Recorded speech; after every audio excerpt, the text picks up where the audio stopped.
Olá pessoal, bem-vindos ao meu canal e no vídeo de hoje eu vou falar sobre as principais ligações não covalentes envolvidas nas interações moleculares.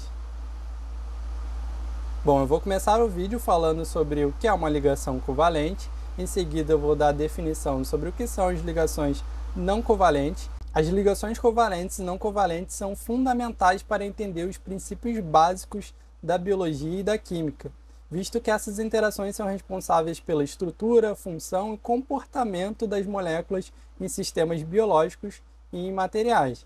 Então, eu vou explicar sobre o que são as ligações não covalentes, falando especificamente sobre 4 ligações, que são as atrações eletrostáticas, dando um foco maior em ligação iônica, ligação de hidrogênio, atração ou força de Van der Waals, e por fim vou falar sobre a força hidrofóbica. Bom, as ligações covalentes, elas são formadas quando dois átomos estão muito próximos e compartilham entre si um ou mais elétrons. E aqui um exemplo de dois átomos que eles vão formar uma ligação covalente polar em que vai haver o compartilhamento de elétrons.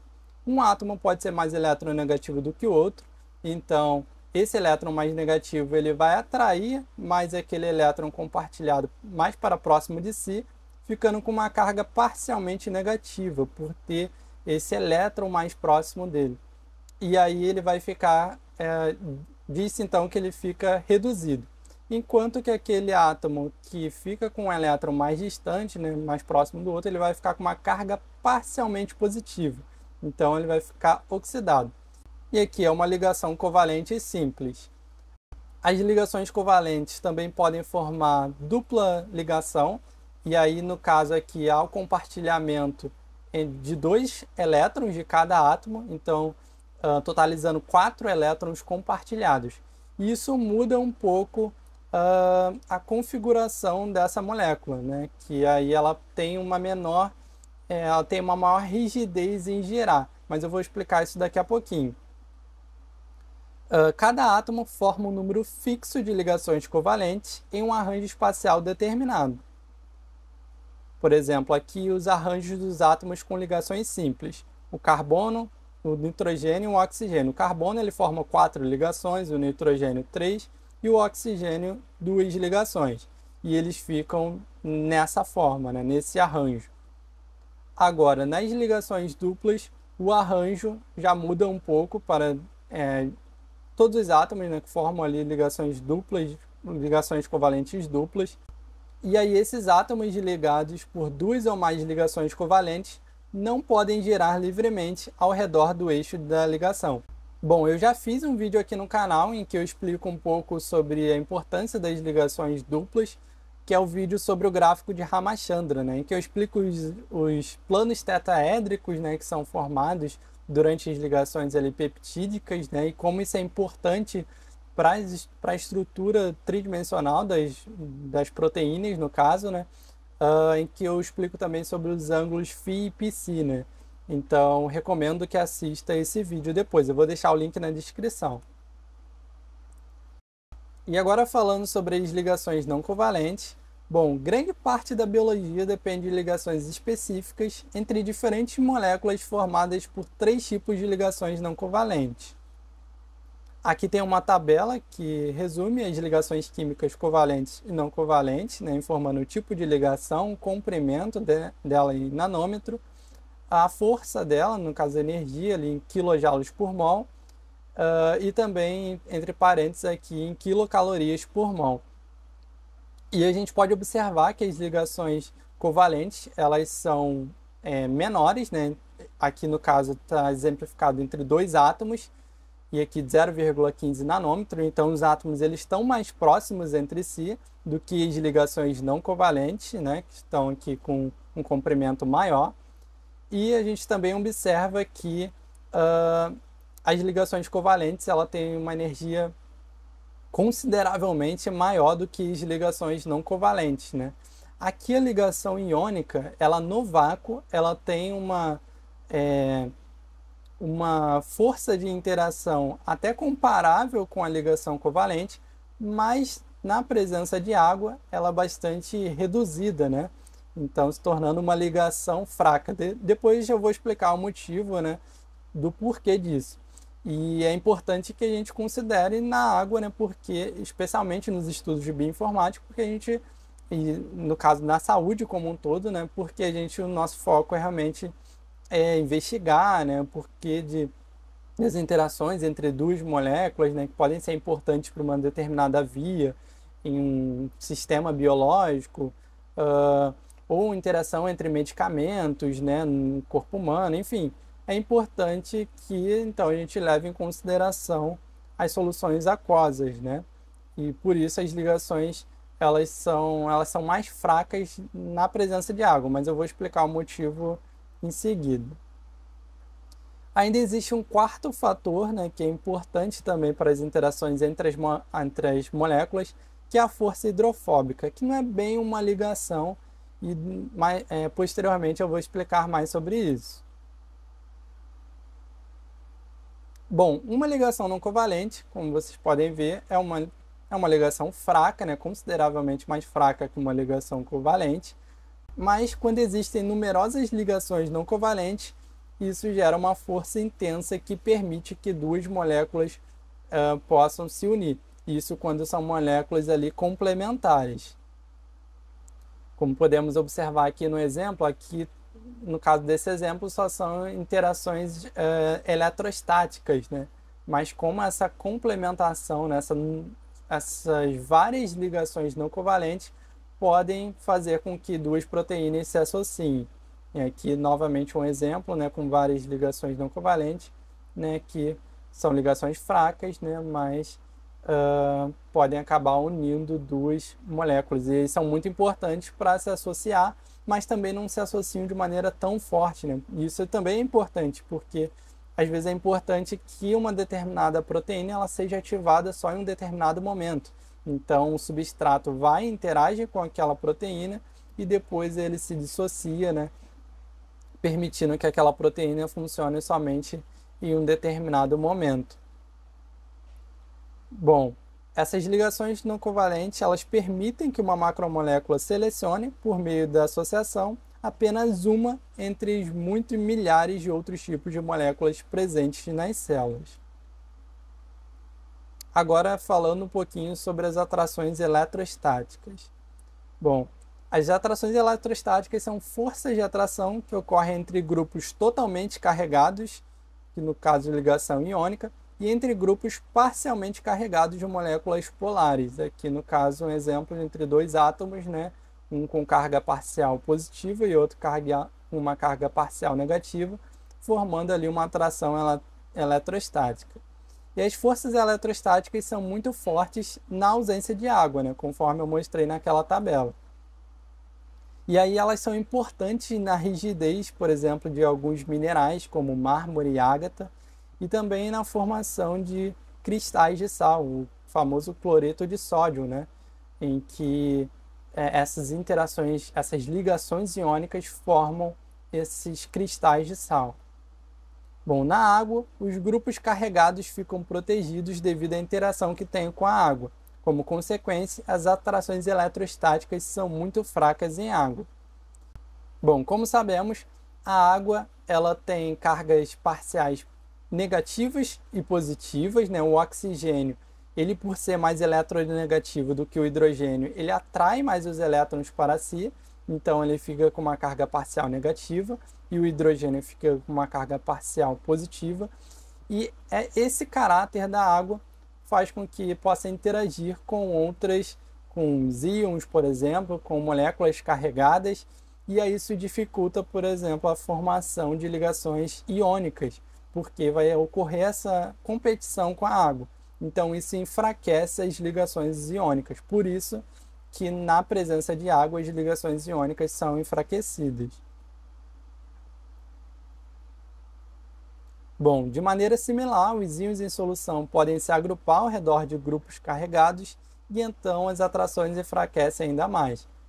Por exemplo, lá o cloreto de sódio, né, ele pode ser separado ali, né, o sódio, o íon de sódio e o íon de cloreto podem interagir com, por exemplo, grupos carregados, né, no caso com cargas opostas, e assim também dificultar, atrapalhar um pouco as ligações iônicas, né? Enfraquecer elas. E apesar de serem enfraquecidas pela água e pelos sais, são muito importantes para os sistemas biológicos, né? Aqui no caso, um exemplo de uma enzima que tem ali aminoácidos carregados negativamente que podem interagir com um substrato que tem ali uma carga positiva, né? E aí formando uma ligação, formando uma atração eletrostática entre eles e complementando de forma complementar, né? Para que aquela enzima haja sobre aquele substrato. Mas lembrando que são várias interações, né, que podem ocorrer entre essa enzima e esse substrato. Bom, as substâncias iônicas, como o cloreto de sódio, dissolvem-se em água porque as moléculas de água são atraídas pela carga positiva ou negativa de cada íon, né, conforme eu mencionei aqui. O oxigênio tem uma carga parcial negativa, sendo atraído aqui pela carga positiva do sódio. E aqui o contrário, né? O hidrogênio da molécula de água sendo atraído pelo cloro, pelo íon de cloro, né? Com a carga parcial negativa. E também substâncias polares, como a ureia, dissolvem-se porque suas moléculas formam ligações de hidrogênio com as moléculas de água. E aqui a mesma situação. Agora falando sobre as ligações de hidrogênio. Uma ligação de hidrogênio, primeiramente falando, ela é um tipo de atração eletrostática também, mas ela tem uma particularidade. Bom, as ligações de hidrogênio são formadas quando um átomo de hidrogênio se encontra entre dois átomos que atraem elétrons. Então, aquele famoso FON, né, que eu já expliquei também em uma videoaula, o FON é basicamente o flúor, o oxigênio e o nitrogênio. Esses átomos são bem eletronegativos, né? E aí por isso atraem mais elétrons para mais próximo de si quando fazem interações, né? As ligações de hidrogênio são mais fortes quando os três átomos estiverem alinhados em uma reta. Então aqui uma ligação covalente entre o hidrogênio e um oxigênio, né? Formando ali um grupo hidroxila, né? E aí é uma ligação aqui a mais próxima. E aí esse hidrogênio, por ter uma carga ali parcial positiva, né, o oxigênio está atraindo mais o elétron para mais próximo dele, isso faz com que ele possa interagir, por exemplo, com outro oxigênio, que também é bastante eletronegativo, né, conforme eu falei aqui do FON. E aí formando uma interação aqui, uma ligação de hidrogênio, né? De novo, a ligação de hidrogênio vai acontecer quando um hidrogênio estiver entre dois átomos eletronegativos, né? E aí aqui a mesma coisa, só que aqui com o exemplo do nitrogênio, aqui o hidrogênio formando uma ligação covalente com o nitrogênio, e aí formando uma ligação de hidrogênio com o oxigênio. E aí quando eles estão em uma reta, essa ligação de hidrogênio fica ainda mais forte. Aqui o comprimento, né, de novo, uma ligação covalente, os átomos eles ficam mais próximos entre si, enquanto que a ligação de hidrogênio ela fica um pouco mais distante, né? E aí por isso também são mais fracas. E as ligações de hidrogênio, que nem eu falei, já são muito importantes para estabilizar, por exemplo, a estrutura de uma proteína, em que pode ocorrer ali ligações de hidrogênio entre vários aminoácidos de uma cadeia de polipeptídicos, e isso favorece a estrutura daquela proteína, a estrutura tridimensional daquela proteína, né? Eles também são muito importantes, por exemplo, na formação de uma dupla hélice de um DNA, que é o exemplo de duas bases nitrogenadas, né, de nucleotídeos, aqui no caso uma guanina com uma citosina, formando aqui três ligações de hidrogênio. Bom, quaisquer moléculas que possam formar ligações de hidrogênio entre si podem alternativamente formar ligações de hidrogênio com moléculas de água. Então aqui essas duas moléculas interagindo cada uma com uma molécula de água, né? E aí essas interações podem ser desfeitas, né? As moléculas de água vão disputar um pouco essas interações, né? E aí essas moléculas podem deixar de fazer essas ligações de hidrogênio com as moléculas de água e formar ligações de hidrogênio entre si, né? Isso aqui, no caso, é um exemplo de 2 aminoácidos. Devido a essa competição com moléculas de água, as ligações de hidrogênio formadas entre duas moléculas que estejam dissolvidas em água são relativamente fracas. Agora falando sobre as forças de Van der Waals. Bom, o tamanho característico de cada átomo é especificado pelo seu raio de Van der Waals característico. A distância no contato entre quaisquer dos dois átomos unidos de modo não covalente é a soma dos seus respectivos raios de Van der Waals. Calma que eu vou explicar um pouco melhor sobre isso. Bom, cada átomo ele tem um raio de Van der Waals característico entre si. O hidrogênio, por exemplo, tem 0,12 nanômetros, o carbono 0,2, o nitrogênio 0,15 e o oxigênio 0,14. E aí, em distâncias muito curtas, dois átomos apresentam uma interação de ligação fraca devido a flutuações nas suas cargas elétricas. Bom, normalmente os átomos eles são representados com um núcleo carregado positivamente, composto por prótons e nêutrons, né? E orbitado ali por elétrons. Sendo que esses núcleos eles podem ser deslocados em algumas situações, o que pode fazer com que esse núcleo carregado positivamente fique em uma determinada extremidade do átomo, enquanto que os elétrons eles fiquem na outra extremidade, e isso gera um caráter parcial, né, nesses átomos, e aí isso geralmente acontece de forma momentânea, né, e aí isso pode fazer com que ocorra ali uma atração entre aquele núcleo carregado positivamente de um átomo com os elétrons ali de um outro átomo, né? E aqui eu acho que nesse GIF pode ficar mais claro, né, essa força de Van der Waals, né, que a gente fala, em que o núcleo é deslocado para uma extremidade e os elétrons para outra, e aí isso permite que ocorra ali a interação, né? Vai ocorrer essa força de Van der Waals, né, atuando ali entre o núcleo, que é positivo, com esses elétrons, né, que são negativos, obviamente. E devido a isso, os dois átomos serão atraídos um ao outro até que a distância entre seus núcleos seja aproximadamente igual à soma dos seus raios de Van der Waals, né, conforme eu expliquei no slide anterior. Então aqui, no caso, a força de Van der Waals nesse caso vai ser basicamente a soma do raio dos dois átomos, né?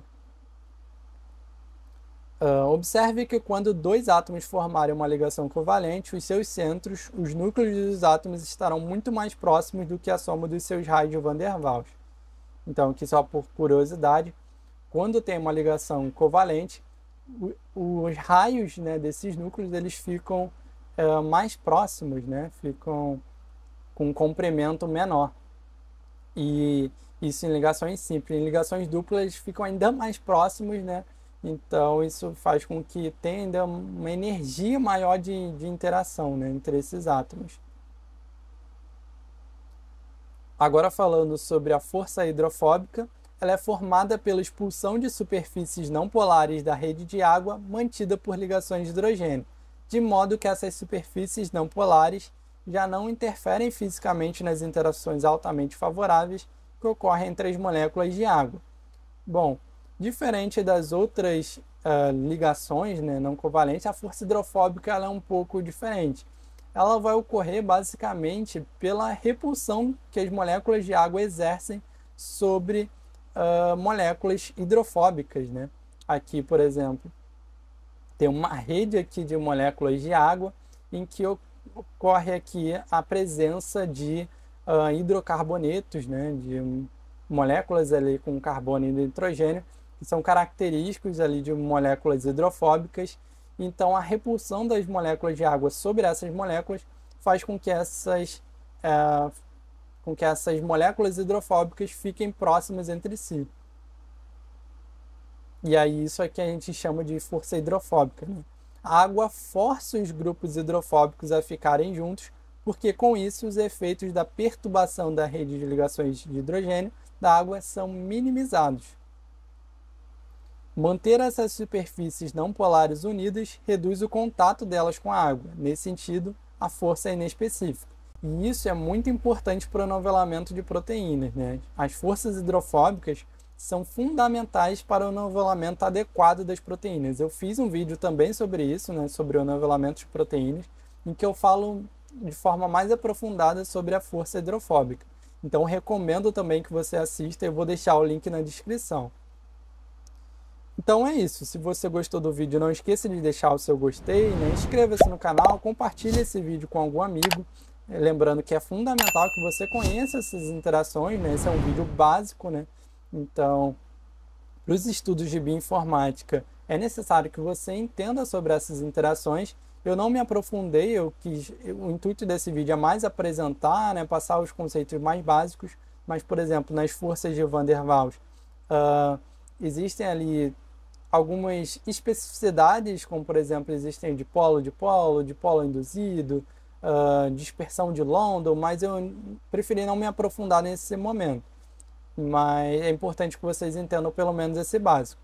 E aqui eu vou deixar a referência dessa videoaula, que eu tirei muitas imagens desse livro, né, que é o Biologia Molecular da Célula, então eu recomendo a leitura. E é isso, gente. Tchau!